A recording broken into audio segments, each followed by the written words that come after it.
Good afternoon. This is Brian Split with Allendale here on Friday, May 28th with your closing commentary.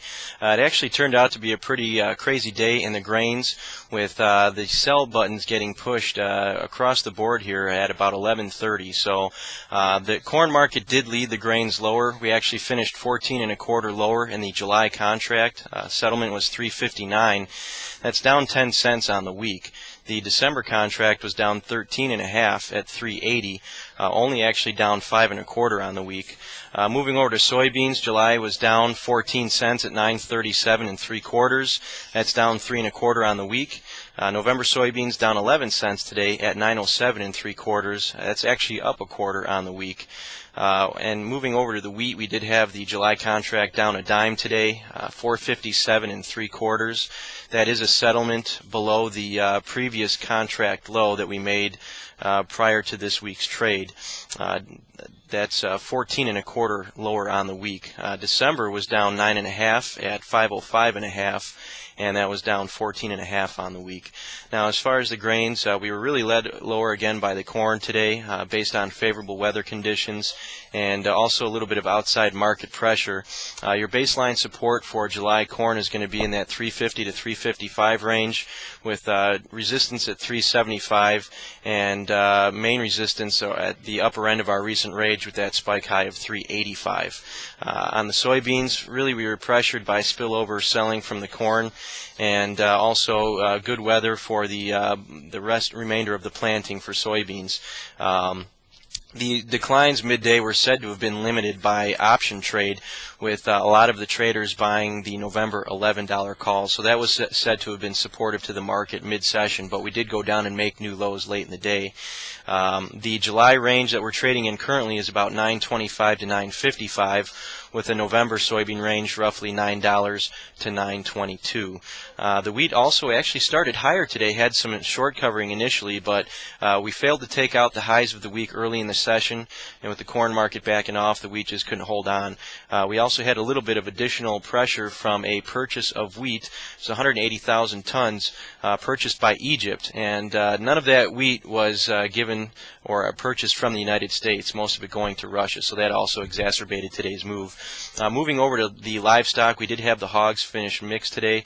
The nearby June contract was up 67, July and August were down 10, and October to December was up 30 to 35. So probably a lot of spread trading here today and evening up of positions.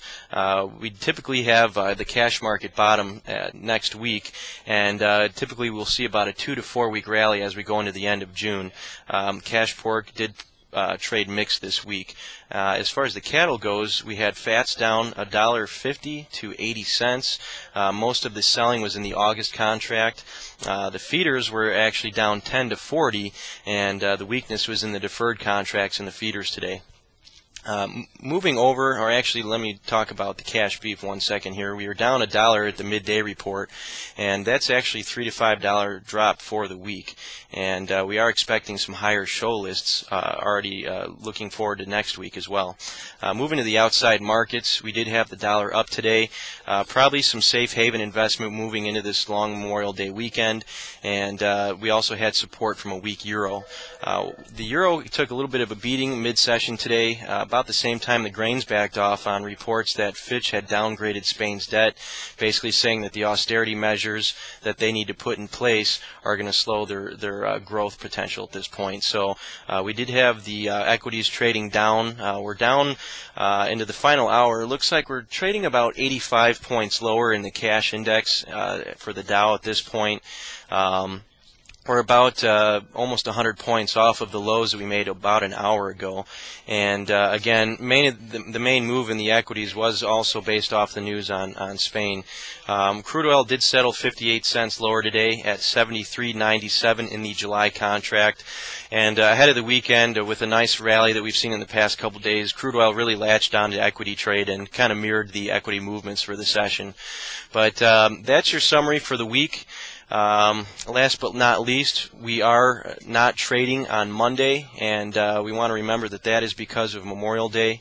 Memorial Day is a holiday that's meant to remember the fallen that have given their lives in service of our country. So as a combat wounded Marine, I would like to personally give a shout out to my fallen comrade Chad Bales from Texas, and remember him. He gave his life on April 3rd of 2003, which is the same day that I was wounded during the invasion of Iraq. So on Monday afternoon, 3 o'clock local time, please give a minute to remember all of the men and women who have gone before us and given their lives for our country. So good seeing you again this week, and good luck to you trading next week. Thank you.